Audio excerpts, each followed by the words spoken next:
हरिओम मित्रों, सुप्रभात और सभी को ओम।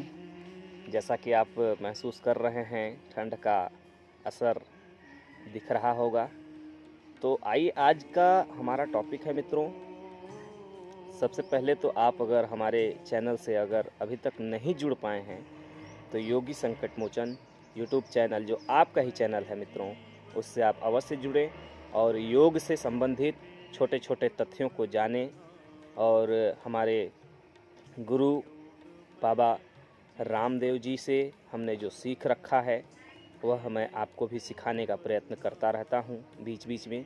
तो आज का मुख्य टॉपिक हमारा जो है ऊर्जा से हम अपने आप को कैसे भरें, ठंडियों में अपने शरीर को हम वार्म अप कैसे करें और भ्रस्त्रिका प्राणायाम करने का सही तरीका क्या है, कैसे है, इसको हम लोग जानते हैं मित्रों।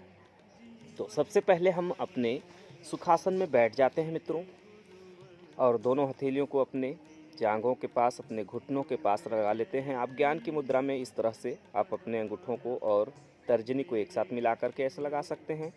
यदि किसी को गैस की प्रॉब्लम होती है तो इसी को ऐसे दबा लेते हैं और इस तरह से अपने दोनों हथेलियों को करके लगाए रहते हैं जितने देर आप भ्रस्त्रिका प्राणायाम करते हैं।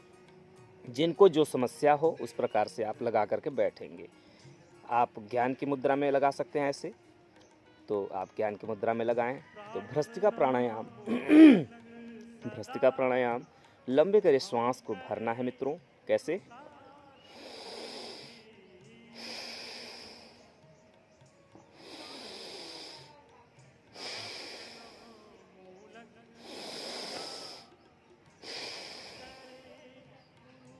इस प्रकार से भ्रस्त्रिका प्राणायाम करना है। या यदि किसी को उच्च रक्तचाप हो, हार्निया की समस्या हो, कमर दर्द हो, तो ऐसे में आप इसको धीरे धीरे करेंगे।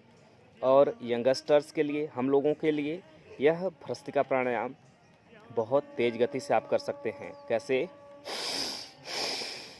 जैसे अगर ठंडी का असर आप दिख रहे होंगे तो नाक से हो सकता है कुछ बाहर भी आ जाए, तो उसका ध्यान रखने के लिए आप अपने रुमाल का प्रयोग करें, रखें, कपड़े का रखें, ताकि उसको बीच बीच में आप साफ कर सकें मित्रों।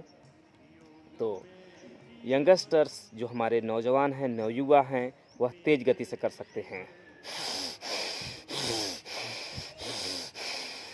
इससे मित्रों क्या है, भ्रस्त्रिका प्राणायाम का लाभ इतना अचूक है, जो भी हमारे ब्रेन के सेल्स हैं, जो भी हमारी अंदर कोशिकाएं बनती हैं, जो भी हमारे नए सेल्स बनते हैं, उनके अंदर ऑक्सीजन को यह जागृत करता है, भरता है।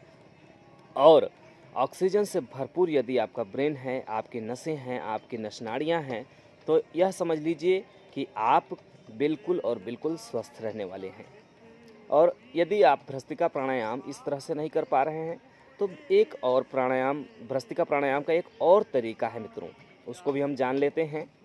दोनों मुट्ठियों को अपने सामने ऐसे ले आइए, मुट्ठियों को बंद कर लीजिए, मुट्ठी ऐसे, अंगूठे को ऐसे अंदर रखिए, ऐसे बंद कर लीजिए, सामने की ओर रखिए। श्वास को हम भरेंगे, मुट्ठियाँ ऊपर खुल जाएंगी। श्वास को हम छोड़ेंगे तो मुट्ठियाँ आ जाएंगी। देखिए, एक बार आपको समझ में नहीं आएगा कैसे श्वास छोड़ना है, कैसे आपको बंद करना है, तो मैं दिखा रहा हूँ। देखिए, ध्यान से देखिएगा, बहुत आराम से। क्या किया है हमने? श्वास को भर रखा है। अब हम श्वास को क्या करेंगे? बाहर। फिर से एक बार कोशिश करते हैं।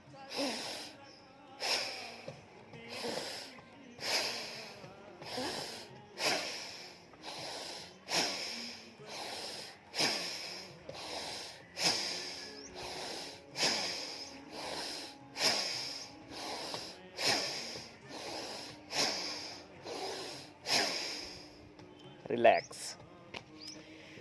श्वास की गति सामान्य हमको रखना है। श्वास को हम सिर्फ भरेंगे, श्वास को हम बाहर करेंगे, श्वास को भरेंगे और श्वास को बाहर करेंगे। तो यह हमारा जो प्राणायाम है मित्रों, भ्रस्त्रिका प्राणायाम है। ठंडियों में इससे आपके शरीर में वार्म अप हो जाता है, हमारा शरीर गर्म हो जाता है। और ध्यान रखने की आवश्यकता यह है, इसमें सावधानी आप रखेंगे, जिनको हार्निया की प्रॉब्लम हो, जिनको किसी प्रकार के हार्ट का ऑपरेशन हुआ हो, सीजर हुआ हो, और जिनको किसी ब्रेन में बहुत ज़्यादा दिक्कत हो, जैसे ब्रेन हेमरेज वगैरह हुआ हो, तो ऐसे व्यक्तियों को इस, या उच्च रक्तचाप की समस्या हो, तो बहुत तेज़ गति से इस प्राणायाम को नहीं करना है मित्रों। उस दौरान उनको धीरे धीरे करना है, तो उनको काफ़ी लाभ मिल जाता है मित्रों। तो चलिए, आज के लिए बस इतना ही। हमारे चैनल में आप बने रहेंगे और बेल आइकन को ज़रूर दबा लीजिएगा, ताकि हमारे जो नए वीडियो आते हैं सबसे पहले आपके पास पहुंच जाएं। इसी तरह से स्वस्थ रहिए, मस्त रहिए, मुस्कुराते रहिए और बिल्कुल हमारे योग चैनल से जुड़े रहिए। आप प्रतिदिन अपने दिनचर्या को अच्छे रखिए, योग करिए, प्राणायाम करिए। धन्यवाद। हरिओम।